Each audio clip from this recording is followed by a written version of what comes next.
जय Hind friends and प्यारे प्यारे स्टूडेंट्स। आज की इस वीडियो में हम आप सबको नन हिंदी के मोस्ट वीवीआई क्वेश्चंस बताने वाले हैं। ये सेट आपका 2 है। इससे पहले हमने एक सेट पढ़ा दिया है, आपने नहीं देखा है तो जाके जल्दी से वॉच कर लेंगे। इसमें आपके 100 क्वेश्चंस हैं, परीक्षा में 100 आएगा जिसमें से आपको 50 टिक करने हैं। और अगर ये आप फुल वीडियो देख लेते हैं तो आपके लिए ये समझिए कि सोने पे सुहागा होगा। और आप लक्की हो जो आपने इस वीडियो को क्लिक कर दिया है, क्योंकि 80% क्वेश्चन इसी में से रहने वाले हैं, 80% इसी में से। और रिवीजन कर लीजिए, आपके लिए ऑनलाइन मस्त क्लासेज लेकर आए एक शानदार रिवीजन क्लास। रिवीजन में ही डिवीजन है, अगर आप जितना अच्छा रिवीजन करेंगे उतना अच्छा ही डिवीजन बनेगा। और हम राजधानी एक्सप्रेस की तरह तेज़ी से पढ़ाएंगे बिना नाम लिए हुए, आपका टाइम भी बर्बाद नहीं होगा। तो फटाफट इस सेशन को लाइक कर दीजिए और दोस्तों में शेयर भी कर दीजिए। तो चलिए सेशन की शुरुआत करते हैं। टॉप 50 क्वेश्चन इस वीडियो में देखने को मिलेगा नन हिंदी वालों के लिए।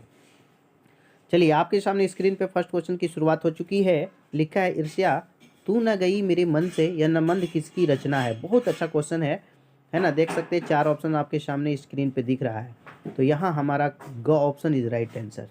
कौन सा हो जाएगा? Ramdhari Singh Dinkar. It is right answer, याद रखिएगा। दूसरा क्वेश्चन है, ईद के दिन अमीना क्यों उदास थी। ईद के दिन अमीना जो है उदास थी। अमीना कौन थी? तो अमीना आपको मालूम होगा हामिद की दादी थी। तो वो इसलिए उदास थी क्योंकि अनाज नहीं था। दू का क सही है, ठीक है। चलिए अगला क्वेश्चन देखते हैं। 3 नंबर क्वेश्चन आपका है कि हामिद के पास कुल कितने पैसे थे। दादी जो है हामिद को कितने पैसे देकर भेजती ईदगाह जाने के लिए, तो आपको मालूम होगा इसमें 3 पैसे देती है, तो 3 हो जाएगा। चलिए, करमवीर की पहचान क्या है? करमवीर कैसे पहचाने जाते हैं? तो करमवीर की पहचान है साहसी होना। 4 का ग हो जाएगा, ठीक है, साहसी होना, ठीक है। 5 नंबर क्वेश्चन देखिए, एक और इम्पोर्टेंट क्वेश्चन आपके सामने आ चुका है। सूर्योदय का संधि विच्छेद। ये जो संधि विच्छेद हम बता रहे हैं ना, वो एकदम इम्पोर्टेंट बता रहे हैं। सूर्य प्लस उदय, ख हो जाएगा, ठीक है। चलिए 6 नंबर क्वेश्चन की ओर बढ़ते हैं कि व्यक्ति की सफलता का आधार क्या है। कोई भी व्यक्ति सफल होता है उसके पीछे आधार क्या है, तो इसका ख हो जाए क्रम के प्रति निष्ठा। काम के प्रति अगर निष्ठा हो तो आप सफलता जरूर मिलेगी, सफलता आपकी कदमों को चूमेगी। अगला क्वेश्चन है आपका 7 नंबर कि बाल गोविंद भगत किसकी रचना है। रचना का नाम याद रखना है, परीक्षा में पूछता है। 4 ऑप्शन देख सकते हैं, लेकिन इसमें से एकदम बिल्कुल सही ग है, राम वृक्ष बेनपुरी, ठीक है। 8 है, बाल गोविंद भगत किस है ना धार्मिक पंथ से संबंध रखते थे।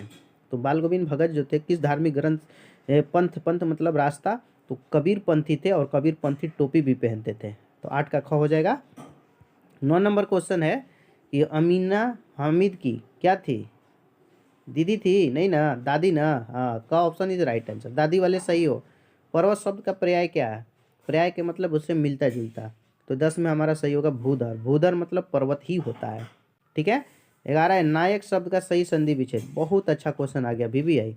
तो नायक, मैं नायक नहीं खलनायक हूँ मैं।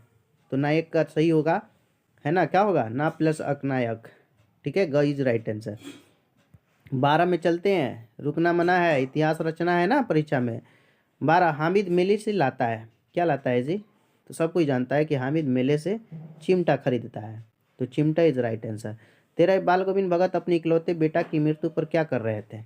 बाल गोविंद भगत जो थे उनके बेटा का मृत्यु हो जा रहा है, तो वो क्या कर रहे थे? तो वो भजन गा रहे थे उस वक्त। तो ग हो जाएगा, ठीक है, 13 का ग। 14 नंबर क्वेश्चन है, तू जिंदा है तो खाली स्थान को पूरा करे। तो सब कोई जानता है तू जिंदा है तो जिंदगी के जित में यकीन रख, अगर कहीं है स्वर्ग तो उतार ला जमीन पर। तो तू जिंदा है तो जिंदगी के जीत में यकीन कर, इसके बाद वाला लाइन है। तो 14 का क्या हो जाएगा? ग हो जाएगा, ठीक है। 15 देखिए, छ किसके अंतर्गत आता है? छ इसका इंग्लिश लिखिएगा तो KSH, यानी दो गो तो जरूर मिल रहा है, यानी दो गो को संयुक्त कहते हैं, तो संयुक्त वर्ण हो जाएगा। 15 का ग सही है, ठीक है। चलिए 16 आइएगा। तो बाल गोविंद भगत ने मृत बेटे को आग किससे दिलाई। बाल गोविंद भगत जो है किससे दिलाई? तो यहाँ हो जाएगा अपनी पतोहू से उसको आग दिलाई थी। 16 का क सही है, पतोहू से, ठीक है। 17 है कि खेमा कहानी किस विषय पर लिखी गई है। खेमा कहानी जो है किस विषय पर लिखी गई है? तो ग हो जाएगा आपका बाल मजदूरी की नृशंसता से। बाल मजदूरी की नृशंसता। 17 का ग हो जाएगा। ठीक है। 18 नंबर क्वेश्चन आपका है कि कवि ने अपने दम से किसकी जिन्नत चाहता है। किसकी दम पर, आप पढ़े हैं, लब पे आती है दुआ बन के तमन्ना मेरी, है ना, लब पे आती है बन के दुआ तमन्ना मेरी, जिंदगी सम्मा की सूरत हो खुदाया मेरी, हो मेरे दम से वतन की जिन्नत। किसका चाहता है, हो मेरे दम से वतन की जिन्नत, तो खा हो जाएगा। ठीक है ना, इसलिए कहते हैं पढ़िए, एकदम मन लगा के पढ़िए, कविता से ही भी क्वेश्चन पूछ दे रहा है। 19 से बाल गोविंद भगत कबीर को साहब मानते थे, इसका क्या कारण हो सकता है, उसको क्यों साहब मानते थे। हाँ, तो इसका क्योंकि वह कबीर को सत्य गुरु मानते थे। 19 का क सही है। ठीक है। चलिए 20 नंबर की ओर चलते हैं। लिखा है कि बाल गोविंद भगत किस प्रकार की रचना है। तो बाल गोविंद भगत जो है एक प्रकार का ये रेखा चित्र है। 20 का घ हो जाएगा। ठीक है। चलिए अब आगे देखिए 21 नंबर। 21 आ गया। लिखा है कि सरोज के सही संधि विच्छेद क्या है। सरोज संधि विच्छेद इसका बताना है, तो इसका होगा सरह प्लस ज मिलके सरोज। ठीक है, घ हो जाएगा। 22 है, एकदम बीबीआई है, इसको एकदम याद रखिएगा, सरह प्लस ज सरोज। 22 है इत्यादि, ये भी देखिए इंपॉर्टेंट है ना, संधि विच्छेद परीक्षा में संधि विच्छेद रहता है। तो इति प्लस आदि इत्यादि क हो जाएगा। ठीक है। 23 है, यकीन का एक अर्थ है, यकीन, यकीन का अर्थ बताना है, नाम में ही छुपा, यकीन करना यानी भरोसा करना। ख इज राइट आंसर, यकीन का मतलब भरोसा। ठीक है, 23 का ख हो जाएगा। बढ़ते हैं फटाफट अगले क्वेश्चन की ओर। 24 नंबर क्वेश्चन में आ गए हम लोग। हुंड्रू का जलप्रपात किसकी रचना है। हुंड्रू का जलप्रपात ये जो है आपका लिखा हुआ है कामता प्रसाद सिंह काम। ठीक है ना। और 25 है, हुंड्रू का जलप्रपात किस राज्य में है। हुंड्रू का जो जलप्रपात है वो किस राज्य में है। तो हुंड्रू का जलप्रपात आपका झारखंड में पड़ता है। किसमें, झारखंड का सही लगा लीजिए 25 में। ठीक है। 26 नंबर आपका है, हुंड्रू जलप्रपात किसके लिए मशहूर है। हुंड्रू जलप्रपात किसके लिए मशहूर है, तो अपने चपलता के लिए काफ़ी मशहूर है, चपलता। ठीक है। 27 से नीलगाय कौन सा समास है। नीलगाय, नीलगाय का बताना है। तो यहाँ जिसका पहला पद प्रधान हो उसे तत्पुरुष कहते हैं, तो यहाँ तत्पुरुष हो जाएगा क्योंकि गाय कैसी है, नीला। 28 है, करमवीर की पहचान क्या है। तो करमवीर की पहचान क्या होता है, तो काम कितना ही कठिन क्यों ना हो किंतु उकताते नहीं है, उसी को करमवीर कहते हैं। तो 28 का क हो जाएगा। 29 नंबर क्वेश्चन है, कर्पूरी ठाकुर का जन्म हुआ था, कहाँ हुआ था कर्पूरी ठाकुर का। तो यहाँ पे आपका क हो जाएगा समस्तीपुर। ठीक है, समस्तीपुर सही है। 30 नंबर है, हामिद ईदगाह से क्या खरीद कर लाता है। हामिद ईदगाह से क्या खरीद कर लाता है, तो 30 का ग हो जाएगा चिमटा। हामिद क्या लाता है, चिमटा। ओके ना। 31 नंबर क्वेश्चन है, कर्पूरी ठाकुर 2 बार बिहार के बने, क्या बने 2 बार। तो ख हो जाएगा मुख्यमंत्री। क्या बने, मुख्यमंत्री बने। ओके ना, 31 का ख। ठीक है। चलिए 32 नंबर क्वेश्चन देख लीजिए कि ठेस कहानी किसकी रचना है। ठेस कहानी जो है किसकी रचना है, तो यहाँ पे क हो जाएगा फणीश्वर नाथ रेणु की रचना है। 32 का क्या हो जाएगा, क, फणीश्वर नाथ रेणु। 33 है, सिरचन किस काम का माहिर कारीगर था। किस काम का माहिर कारीगर था, तो सिरचन जो है एक चीक था। 33 का क हो जाएगा। ठीक है। 34 है, राधा कृष्ण कौन सा समास है। तो जिस समास का दोनों पद प्रधान हो उसे द्वंद्व कहते हैं। तो राधा भी प्रधान है, कृष्ण भी प्रधान है, इसलिए घ इज राइट आंसर। 35 है, बाल मजदूरी की समस्या को किस पाठ में उभारा गया है। तो बाल मजदूरी की समस्या को किस पाठ में उधारा गया है, तो पाठ का नाम है खेमा। 35 का ख। चलिए 36 नंबर कि करमवीर का व्यक्तित्व कैसे निखरता है।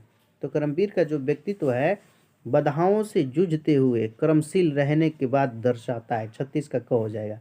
37 है, खेमा किसके होटल में काम करता था।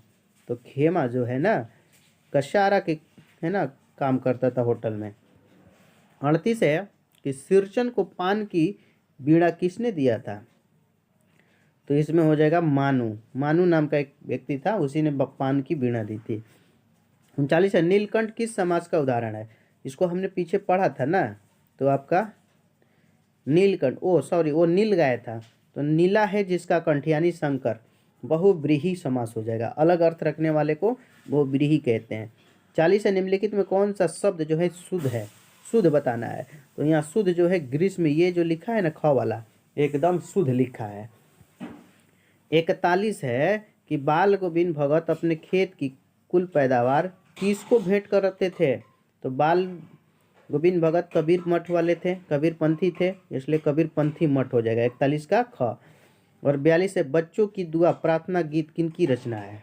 तो बच्चों की दुआ जो प्रार्थना गीत है वो मोहम्मद इकबाल की रचना है, ग हो जाएगा। ठीक है ना। चलिए 42 को हो गया।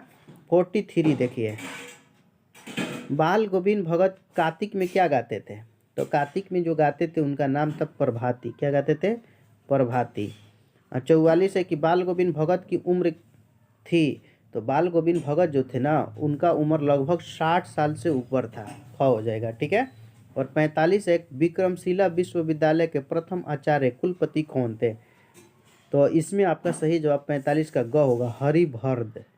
हरिभद्र जो थे विक्रमशिला विश्वविद्यालय के प्रथम आचार्य थे। ठीक है। 46 है कि व्युत्पत्ति के विचार से शब्द कितने भेद होते हैं? व्युत्पत्ति के आधार पे, तो व्युत्पत्ति के आधार पे शब्द के 4 भेद होते हैं, तत्सम, तद्भव, देशज, विदेशज। ठीक है ना। 47 है बेटे के क्रियाक्रम के बाद पतोहू कहाँ भेज दिया? तो बेटे के क्रियाक्रम के बाद पतोहू को भाई के घर भेज दिया। ठीक है ना, पतोहू के भाई के घर। तो 47 में ख हो जाएगा। चलिए 48 है खुशबू रचने वाले हाथ कैसे परिस्थितियों में रहते हैं? तो खुशबू रचने वाले जो हाथ होते हैं कूड़े करकट के ढेरों के बीच रहते हैं। 48 का ग हो जाएगा। और 49 है ब्राह्मण शब्द का सही स्त्रीलिंग क्या होगा? ब्राह्मण का, तो ब्राह्मण का हो जाएगा ब्राह्मणी। क्या हो जाएगा? क ऑप्शन, ब्राह्मणी। ठीक है। और लास्ट क्वेश्चन देख लीजिए 50 नंबर की, कलिंग महाराजा की कन्या कौन थी? तो कलिंग महाराजा की जो कन्या थी उनका नाम था पद्मा। क्या था? पद्मा। ठीक है ना। तो हमने आपको इस वीडियो में 50 क्वेश्चन बताए, कैसा लगा कमेंट सेक्शन में ज़रूर बताएंगे। क्या आप 50 सही कर पाते? कमेंट में ज़रूर बताएंगे। नए हैं तो चैनल को आप सब्सक्राइब कर लीजिए, बगल का बेल आइकन भी क्लिक कर लीजिए ताकि लेटेस्ट वीडियो का नोटिफिकेशन मिलता रहे। और जो अभी आप इस वीडियो को देख रहे हैं तो एक लाइक ज़रूर करें, आपकी लाइक हमारी हौसला अफजाई करती है। ठीक है, मिलते हैं इसी तरह के शानदार जानदार वीडियो के साथ अगले वीडियो में। ठीक है ना। हम होंगे कामयाब एक दिन, मन में है विश्वास, पूरा है विश्वास, हम होंगे कामयाब। जय हिंद, जय भारत।